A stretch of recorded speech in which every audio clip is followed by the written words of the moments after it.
Soto. Le vrai faux de l'info de la matinale, Jean-Philippe Ballas, bonjour. On peut laisser les cigales, un peu de problème. Oui, Bonjour quelques Thomas, cigales, bonjour on à va vous tous. les mettre. Ce matin, on est au four et au moulin. Oui, avec la question des apprentis boulangers en particulier. En principe, il faut se lever tôt. Écoutez ce que dit Valérie Debord, la porte-parole des Républicains sur BFM.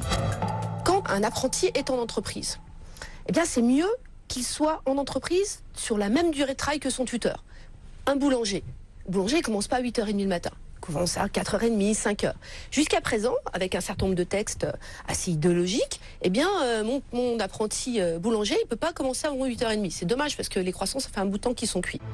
Un apprenti boulanger ne peut pas commencer avant 8h30 le matin, c'est ce qu'affirme Valérie Debord. C'est vrai ou c'est faux, Jean-Philippe ? Non, c'est faux Thomas, parce qu'il existe justement une dérogation pour les jeunes apprentis boulangers. Ils ont le droit, eux, de commencer dès 4h du matin, ce qui semble assez normal dans ce genre de métier. Alors j'ajoute que s'ils n'ont pas de dérogation, l'embauche peut avoir lieu dès 6h du matin et donc pas de toute façon à 8h30. Bon, donc c'est 2 fois faux, mais c'est le seul métier où un jeune apprenti peut travailler de nuit ? À cet horaire-là, à 4h du matin, À 4 heures, oui. Thomas, oui. Alors tout est très encadré, il y a beaucoup de paperasse d'ailleurs, c'est ce que me disent les boulangers. Il faut déposer une demande d'autorisation, ça peut prendre du temps, ça peut décourager aussi parfois les apprentis qui voudraient une procédure plus facile, une simple déclaration.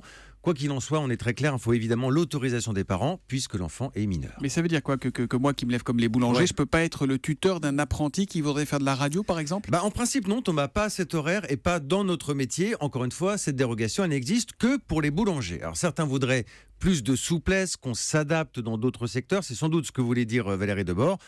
Le problème, c'est qu'elle a choisi le mauvais exemple. Eh oui, avec les boulangers qui se lèvent tôt et qu'on salue, qu'on remercie aussi pour les croissants et le pain tout chaud qu'on a tous les matins, nous, ici à Europe 1. Le vrai faux de l'info de la matinale, c'est donc tous les jours après le journal de 7h30 sur Europe 1 avec Jean-Philippe Ballas. À demain, Jean-Philippe.